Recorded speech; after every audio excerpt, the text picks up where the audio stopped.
So on our way going to CF Moto Binyan. Kunin na natin yung matagal-tagal ng pinapangarap na motor. Isang taon pinagpapalik-balikan. Mga ilang beses nang binalik-balikan. Binalik-balikan. Pero ngayon, this time around, makuha na natin yung pinapangarap nating motor. Gusto lang i-document yan kasi ngayon may Insta360 na ako eh. May pang ayos na camera na ako. So yun, balik na lang mamaya. Grabe traffic. Good luck sa akin mamaya. Good luck sa'yo mamaya, no?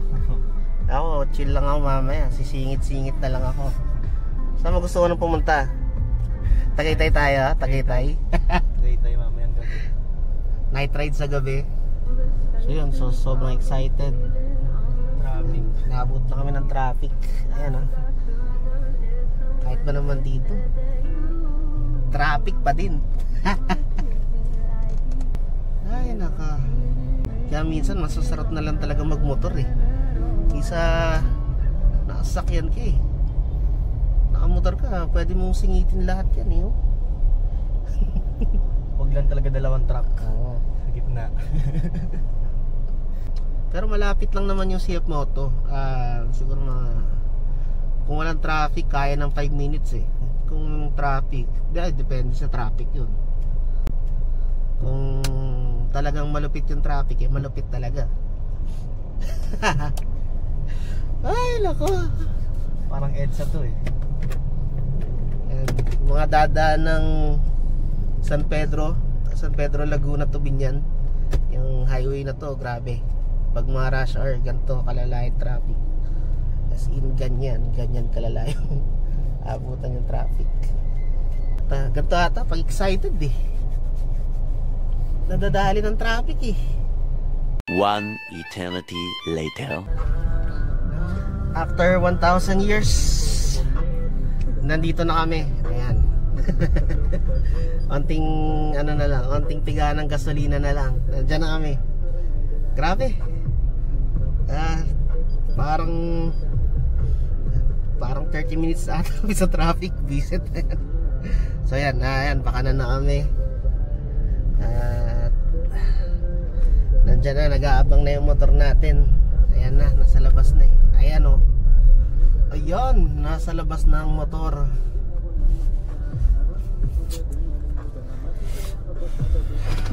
Ano, G? Ayan na. Ayan o, buena sa traffic. Grabe.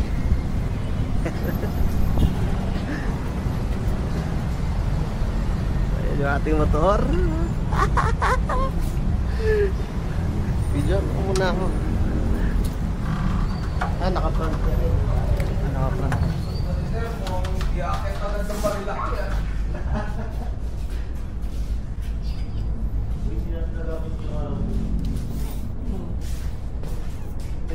May mga dito mapirmahan pa ba? Madami sir.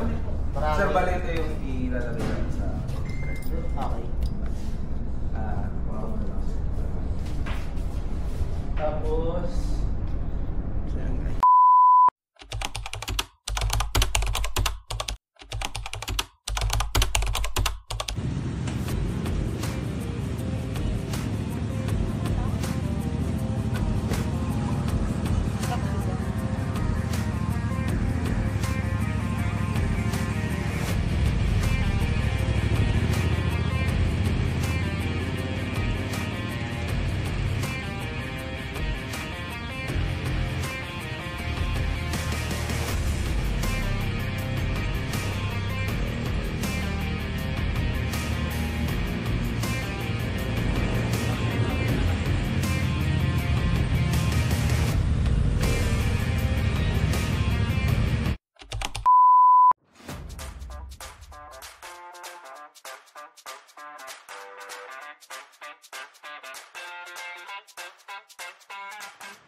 Tito Darwin, patawag.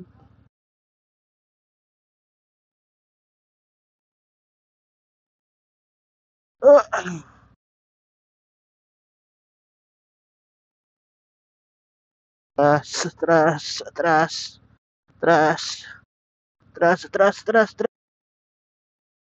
atras, atras. Just got home. Ah.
Yan, morning.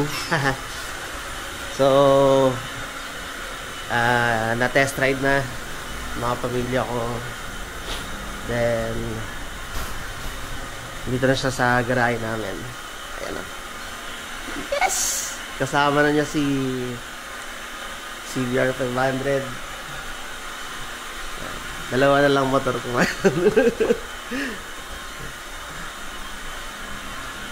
Wait lang.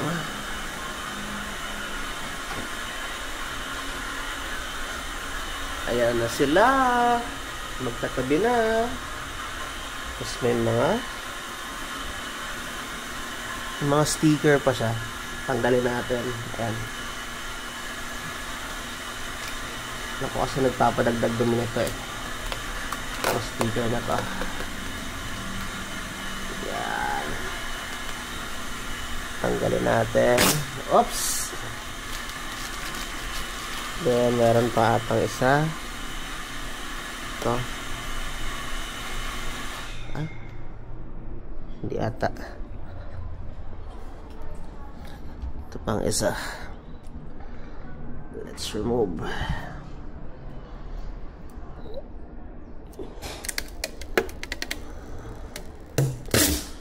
Uy!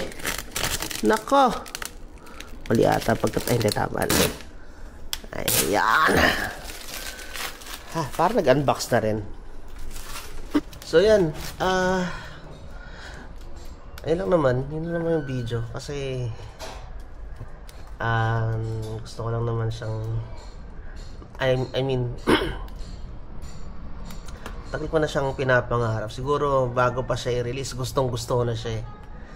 Then kaya ako siya binili kasi alam ko yung riding style ko nag-iba na. Dati kasi sports ang gusto ko eh. Gusto ko yung pangkapiyan, tambayan eh. Pero nung na-discover kong maganda pala ang Pilipinas, so madaming pwedeng puntahan sa Pilipinas. Tapos kailangan mo ng pang off-road, kailangan mo ng komportable sa ride, lalo kung malalayo. Kaya ayan, kumuha tayo ng adventure bike. So ayun lang. I hope you enjoyed this video. Just sharing it. Bye!